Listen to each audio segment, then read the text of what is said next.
Hello my lovelies, I hope you're all well. I just got in from dropping my little girl at nursery and I thought let's watch some Sheriff Judd to cheer ourselves up and maybe have a laugh. This was another recommendation from you guys. If you have any other recommendations, leave them in the comments and I'll add them to my list. It doesn't have to be Sheriff Judd, it can be anything you want. Try and keep it crime related because that's what this channel's all about. But yeah, happy to receive any recommendations that you want to send my way. Okay, let's see what this video is all about.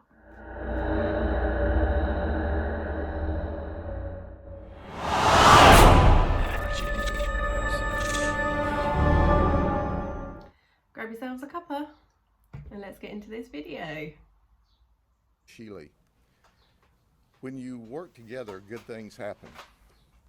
And that's what happened in this particular investigation. These guys were known as the Bell Gang. Today we talk about the Bell Gang has the Bell Gang blues because they're locked up in the county jail. But let me tell you how this began. It goes back as far as March of 2020 when FDLE and Lake Wales Police Department were... Anyone else got PTSD when they start mentioning March 2020? Were investigating a group of people that were dealing in cocaine, methamphetamine, and cannabis. You know, all three of those low-level nonviolent drugs people want you to think are low-level nonviolent drugs. Is low level? In November of 2020, the Sheriff's Office was investigating a gentleman by the name of James McClain. And as we did our deconfliction on the investigation, our undercover detectives determined that we were all working the same group of people. Oh. So we began a joint investigation. Now let's fast forward. As this investigation occurred, our detectives thought the best way to deal with this is with what we call a Title III in federal courts or 934 in state courts. It's a wiretap. It's where we listen to their phones. We go online with them with a court order. So our detectives working together in February of 2021 went up on the first telephone. And they went up on the phone of James McClain. James is 34 years of age. He goes by the street name of Mook. He was dealing in meth, cannabis, and he was a major distributor for the Lake Wales area. Bad man. And interestingly enough, during the investigation,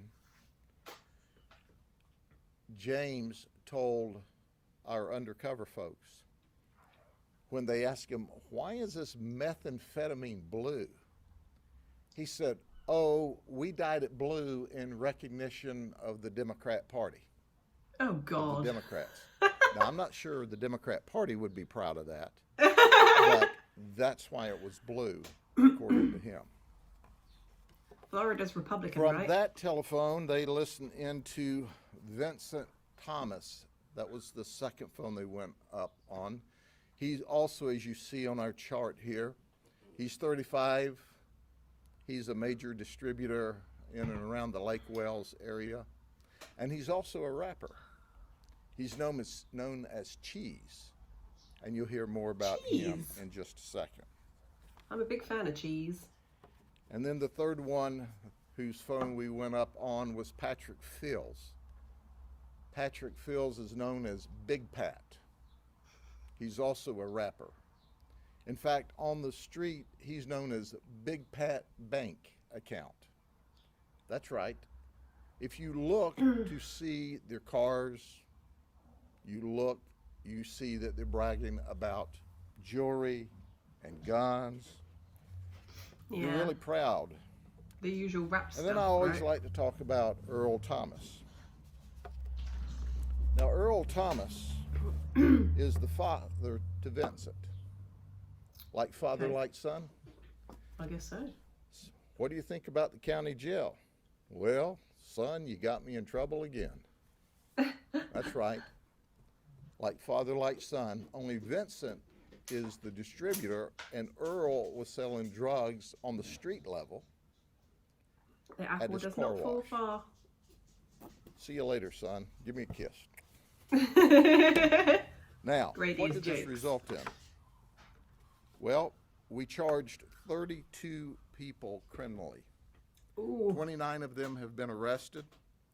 3 are still at large, and you can see we've designated the ones that are at large. So, hey, you can go ahead and turn yourself in, or you're just going to go to jail tired from running if you're going to jail. We served 8 search warrants, 7 of them in Lake Wales, and 1 of them in the frost-proof area. On one of the search warrants, we had to use a SWAT team because They've mentioned Lake Wells before. Is that a particularly rough area of Florida? when we went there, the guy threatened to commit suicide and he held himself dear. hostage. But Held after a himself while, hostage. we were able to get him out of the house without there being any injuries. It was touch and go for a few minutes, but once again, we had our best trained deputies and law enforcement officers there, and we were able to work through that. We seized 11 firearms. 2 of them 11. were reported stolen to us. So let me let you see this. And let me let you see the marijuana. Oh, that's And a lot. Chris, can you hold that for me, Chief? And then you tie that to the money. Ah. And then there's people out here every day in the media saying, oh, this marijuana is low-level, non-violent. People are dying Yes. because of that. And it's not low-level, non-violent, and neither is the other drugs.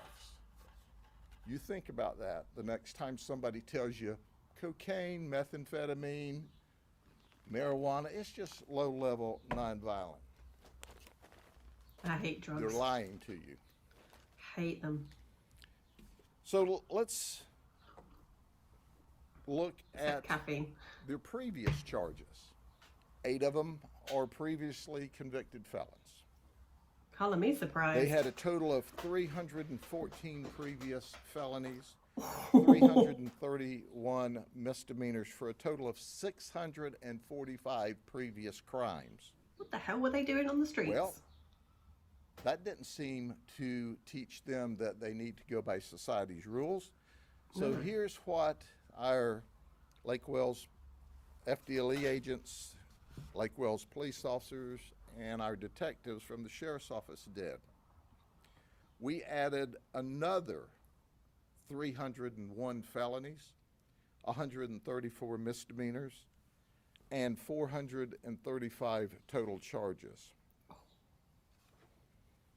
We seized $88,000 in cash, Ooh. $89,000 in jewelry, and street value, we seized $283,000 in narcotics, $460,000. That's a nice haul. And they were marketing themselves, as you might well expect that they would.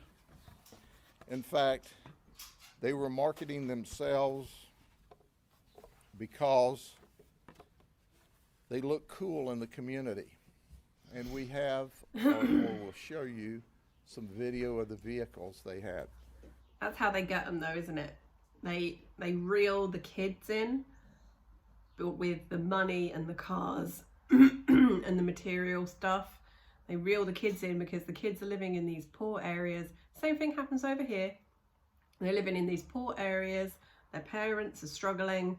They can't have, you know, the labeled brand clothes and all that stuff. So they start going to the gangs and they get some money, and the gangs are like, just do this for me and I'll give you some money, and that's how it starts. And then before you know it, they're fully in, and it's tragic.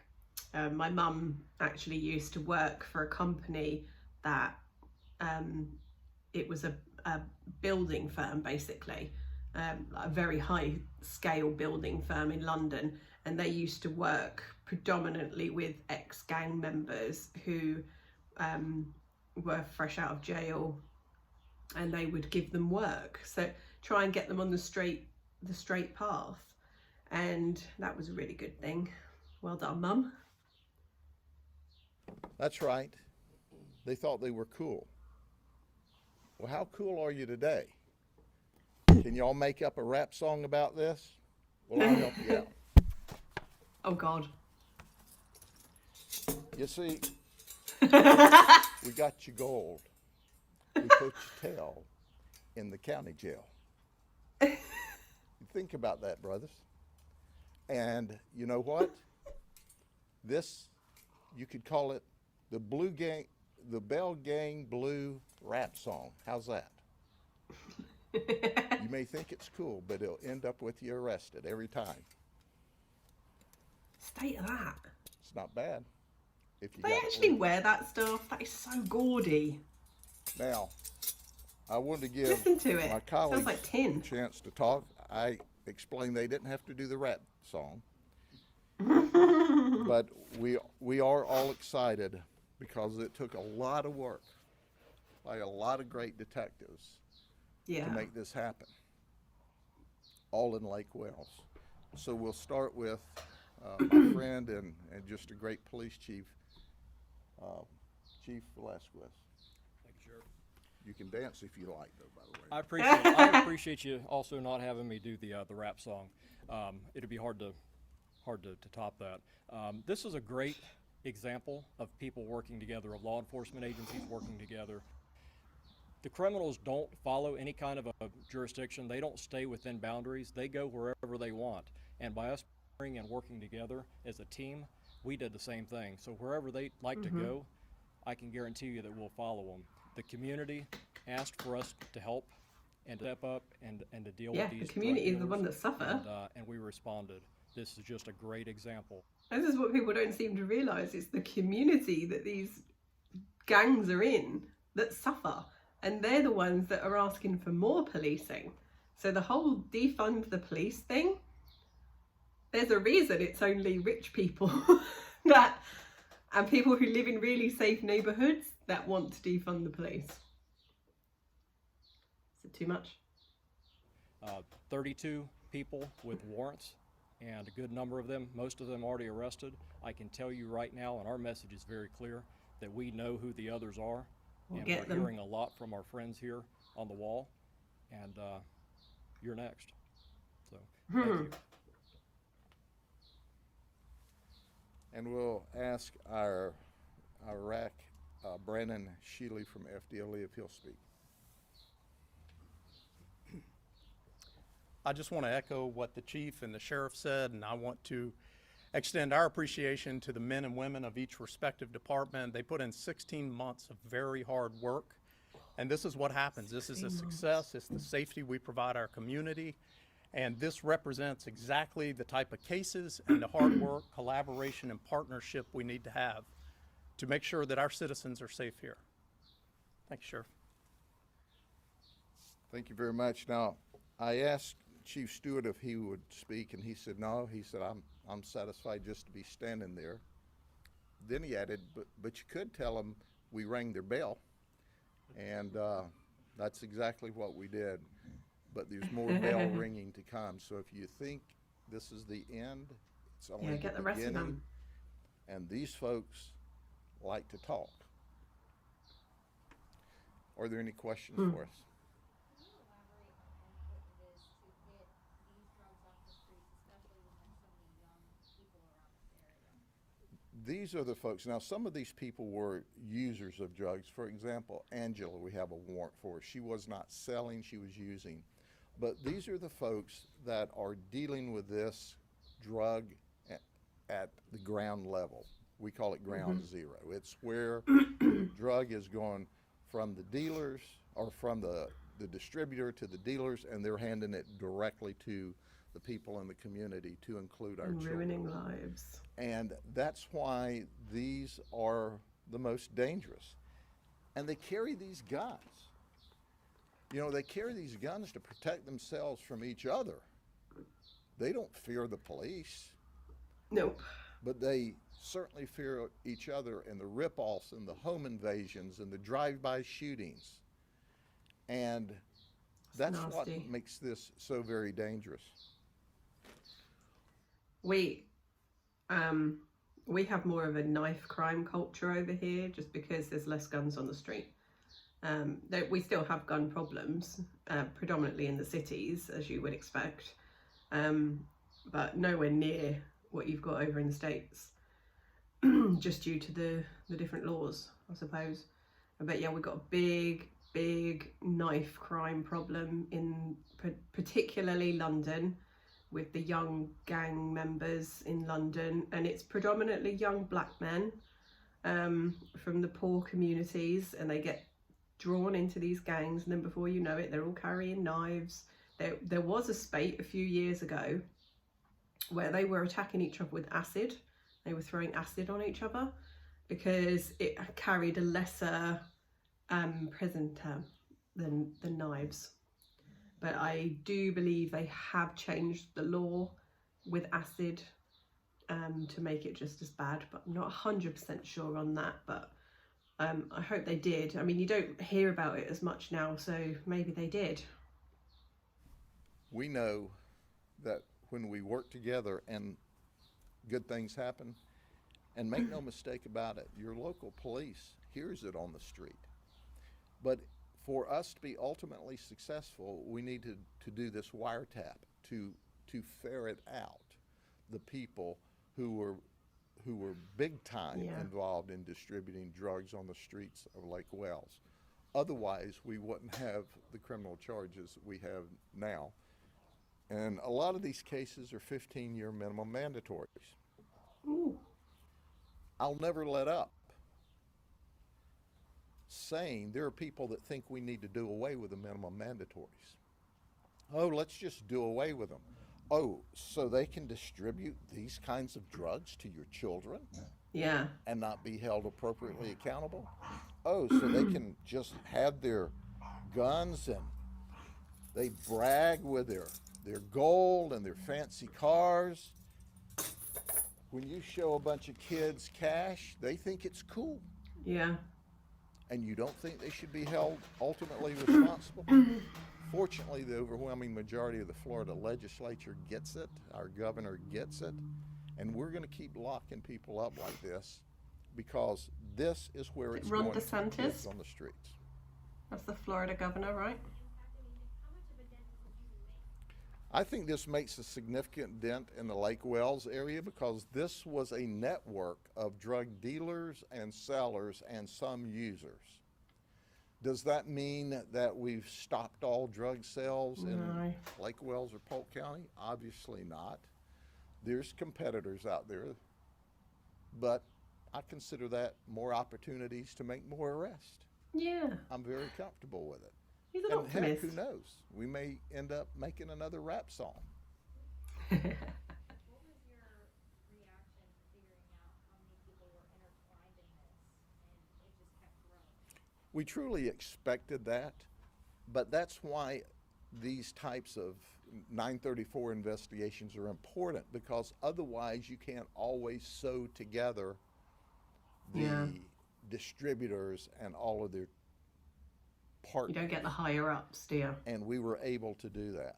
This takes a lot of work. It takes a lot of time. 16 months. It takes a lot of legwork behind the scene that you don't see. You said that you guys aren't done yet. There's a lot more to do. Going forward, do you expect there to be a lot more cases like this? Well, first and foremost, we're going to work with the state attorney's office and see if we can bring additional charges to them. I like racketeering. Racketeering is a 30-year minimum mandatory, or I'm sorry, it's a 30-year felony. It's a first-degree felony. So it's not a minimum mandatory, it's a 30-year felony. So I Wow. want to look at racketeering charges, at least for the kingpins here. It's a In long addition time, to that, guys. some of these people are going, oh, wait a minute. You know, I'm just selling drugs to get along here, and some of them will cooperate or There are are other things you can cooperating do and to are get pointing along in out life. other drug dealers and other distributors. We're coming for them, as the chief said. So it's like dropping a pebble into the water.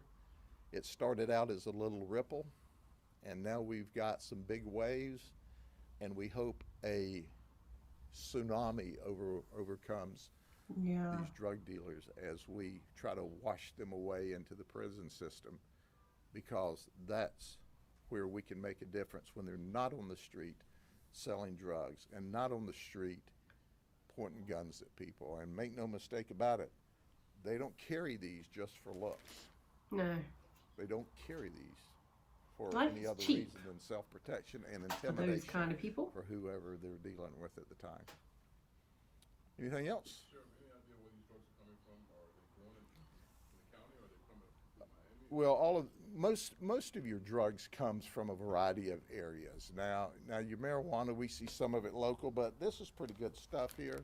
So somebody's growing it. One of the guys we arrested actually works at a at a marijuana growing facility, but the drugs that we caught him with was that he was buying from someone else. So it wasn't from the facility he worked at, but he actually worked in a Lake Wells facility that legally. So is marijuana still illegal in Florida then? Do you only get medical marijuana for people who need it medically then? So it's not completely legal. Is that true? Grows marijuana, at least by state law. Anything else? Thank you all very much. Have a good day. Thanks, Grady. So that's going to do it for me today. Just as a side note, my little girl has 1 week left of nursery this term, and then we have 6 weeks of school holidays, which means she's going to be home with me all the time, which is going to make filming pretty difficult. I'm going to try as hard as I can to stick to the 2 uploads a week. I'm just waiting on a desk to be delivered, and then I'll be setting up like a filming, editing, research space in the spare bedroom, so that I can make videos and everything without disturbing her and my husband. But chances are it's going to be a lot more evening filming, because she doesn't nap anymore, so I'm not going to have that opportunity. But yeah, just wanted to let you know that if for some reason I can't do two videos a week, that is the reason why, is because after next week I have 6 weeks of no childcare. Please like this video if you liked it. If you didn't like it, dislike it and tell me why, and then I can work on trying to improve. Constructive criticism only though, please. No insults being thrown around. I will see you soon.